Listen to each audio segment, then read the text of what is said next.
सुनने को मिला। मेरे गुरुजनों ने सबसे ज़्यादा आशीर्वाद दिया, उसकी बदौलत भी संस्था आज यहाँ खड़ी हुई है। दूसरी बात सर कि 11वीं 12वीं में साइंस बायोलॉजी लेकर के बच्चा पीएमटी या नीट जो आजकल कहते हैं उसकी तैयारी करते हैं। तैयारी का खर्चा ऑन एवरेज एक साल का 11वीं के साथ 3 लाख का, 12वीं के साथ 3 लाख का यदि कोई तैयारी करता है या बाद में भी करता है, लगभग इतना खर्चा आ जाता है। जबकि यहाँ 50 विलेजर के बच्चे बिल्कुल निःशुल्क पढ़ रहे हैं। उसके बाद जब एमबीबीएस में एडमिशन लेते हैं तो 3 टाइप के कॉलेज भारत में चल रहे हैं।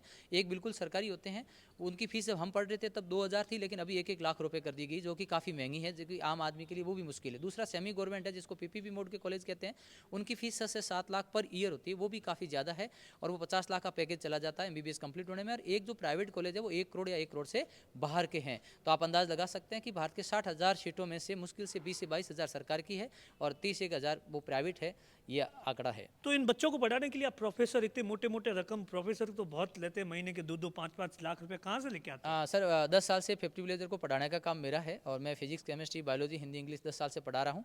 3 साल मुझे स्टार्ट में लगातार पढ़ाना पड़ा, लेकिन उसके बाद में हमने एक सिस्टम क्रिएट किया कि 11th को 12th पढ़ाएगा, 12th को नीट वाले पढ़ाएंगे और नीट की अच्छा, बच्चे खुद ही पढ़ाते हैं? बच्चे को पढ़ा दिए। एक सिस्टम क्रिएट किया गया, जो कि दूसरा सर आप जानते हैं कि यहाँ कोई पेड व्यक्ति नहीं है। 50 विलेजर के अंदर न चौकीदार है, न खाना बनाने वाला, नहीं न तो कौन बनाता है खाना? खाना बच्चे बनाते हैं, मार्केटिंग बच्चे खुद करते हैं, केस बुक बच्चे मेंटेन करते हैं, डोनेशन जब भी ऐसा जानते हैं कि जब भी पैसा आता है तो बच्चे ही खुद मेंटेन करते हैं, रसीद बुक भी वो उन्हीं को करते हैं। फिर बाद में मतलब ये संस्था एक ऐसी संस्था है जो कि स्वावलंबी संस्था है, सब कुछ बच्चों के भरोसे दे रखे हैं। बच्चों पे हम इतना विश्वास करते हैं, कई लोग साहब कैमरे लगाओ, हमने आज तक कभी कैमरा नहीं लगाया, कभी लॉक नहीं लगता है और लॉक भी नहीं लगता? कभी लॉक नहीं, 10 साल से हमने कभी लॉक नहीं किया। कारण ये था कि विश्वास करते हैं तो बच्चे सब कुछ कर सकते हैं। 64%, 68 वाले बच्चे भी यहाँ से पढ़ने के बाद में 10वीं के परसेंटेज से सरकारी स्कूलों के टीचर्स ने उनको तैयार किया था, आज वो एम्स से एमबीबीएस करके वापस लौट रहे हैं। यानी कोई मायने नहीं रखता कि परसेंटेज आपके क्या है, कोई मायने नहीं रखता कि आपकी परिस्थितियाँ क्या है। यदि हम टैलेंट को सहयोग करके सही समय पर उसको अवसर के साथ सहयोग करते हैं तो वो व्यक्ति 100% सक्सेस होता है, जिसका एग्जाम्पल 50 विलेजर के कई बच्चे हैं।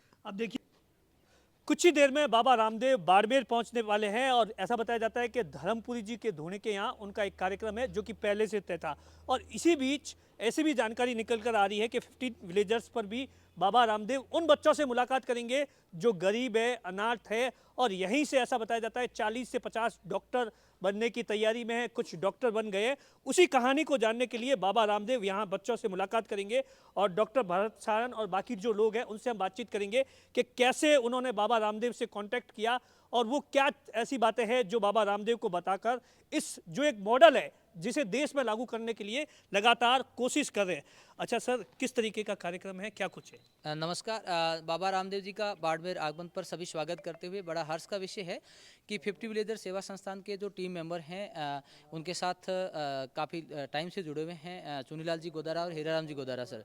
जब उनको पता चला कि वो यहाँ तारात्रा आ रहे हैं तो उन्होंने जब 50 विलेजर के बारे में बताया तो बड़े खुश हुए कि यदि इस प्रकार की संस्था है जो राष्ट्र निर्माण का काम कर रही है तो हम ज़रूर उन बच्चों से मिलेंगे और उनके बारे में समझने की कोशिश करेंगे और बच्चों से और यहाँ के सिस्टम को समझेंगे तो उनका आशीर्वाद बच्चों को मिलेगा। ये हमारे लिए खुशी की बात है। अब तक का थोड़ा शॉर्ट बताइए, किस तरीके का सफर रहा इन 10-12 सालों का? 50 विलेजर के 10 साल पूरे हो गए हैं। 10 साल में सरकारी स्कूल से पास आउट वो बच्चे जो किसान मजदूर के बेटे जिसके मदर फादर नहीं है या उनको पढ़ाने में असमर्थ है, किसान मजदूर है, उन बच्चों को हम एक एग्जाम के जरिए सेलेक्ट करके लाए हैं। उनमें से 73 बच्चे विभिन्न मेडिकल कॉलेजों में हैं, जिनमें से 15 बच्चे अभी एम्स में हैं और 7 बच्चे एमबीबीएस कंप्लीट करके वापस आ चुके हैं। 42 बच्चे ऐसे हैं जो सरकारी जॉब में काम कर रहे हैं। 10 साल का रिजल्ट सर आप जानते हैं कि 100% प्लेसमेंट का रहा है और यहाँ पर बामासा अपना खरी कमाई का दान देते हैं और उससे बच्चे निःशुल्क रूप से पढ़ते हैं। घर से दिमाग और शरीर लेके आते हैं और 11वीं 12वीं में साइंस बायोलॉजी लेकर के पढ़ रहे हैं और सरकारी स्कूल से ग्रामीण क्षेत्र के बच्चे पढ़ के आ रहे हैं सर। महेंद्र सिंह जी भी है सर। जब शुरुआती दिनों में ये स्टार्ट हुआ था, डॉक्टर भरत सारण ने आपके साथ में चर्चा की थी, क्या लगता था? लोग तो मजाक उड़ाते थे, भरत जी कहते थे। नहीं, मैं जब इस संस्थान का सबसे पहले मुझे परिचय मिला और डॉक्टर भरत सारण और 50 विलेजर्स के बारे में मैंने सुना तो मैंने इनसे संपर्क किया, इन्होंने मेरे से संपर्क किया और मेरे आने से पहले कई जो बाड़मेर के अच्छे लोग हैं वो इनसे जुड़ चुके थे। मैं तो काफ़ी देर से आया क्योंकि पुलिस की नौकरी के कारण ज़्यादातर मैं बाड़मेर से दूरस्थ स्थानों पर मेरा पोस्टिंग रहा, लेकिन एक बार जब यहाँ आया और यहाँ पर जो 50 विलेजर्स के संचालकों का संस्था के प्रति समर्पण और बच्चों का शिक्षा के प्रति समर्पण जो यहाँ देखा और जिस तरह से उनको सफलता प्राप्त करने के लिए बच्चों को, गरीब बच्चों को ढाला जाता था पढ़ाई के लिए, वो अपने आप में एक अलग ही अनुभव मुझे लगा। उसके बाद मैं लगातार संस्था से जुड़ा हुआ हूँ। मैंने कोशिश की कि बाड़मेर के जन्मे जाए लोग जहाँ भी हैं, चाहे वो बाहर, बाड़मेर से बाहर, चाहे वो जयपुर में हो, इंडिया से बाहर, चाहे जोधपुर हो, चाहे दक्षिण भारत के विभिन्न स्थानों पर, चाहे व्यवसाय कर रहे हों, चाहे नौकरियां कर रहे हों, चाहे दूसरे क्षेत्रों में काम कर रहे हों और चाहे भारत से बाहर हों, उनको इस संस्था का काम, इस संस्था का उद्देश्य, इस संस्था की सफलताएं उनका अवगत कराना और उनका सहयोग संस्था को चलाने में प्राप्त करना। ये मुझे खुशी है कि जिस किसी के पास भी हम गए, जिस किसी से भी हमने संपर्क किया और जिस किसी ने भी इस संस्था को विजिट किया बाड़मेर आने पर, वो इस संस्था का वास्तव में तो मुरीद हो गया।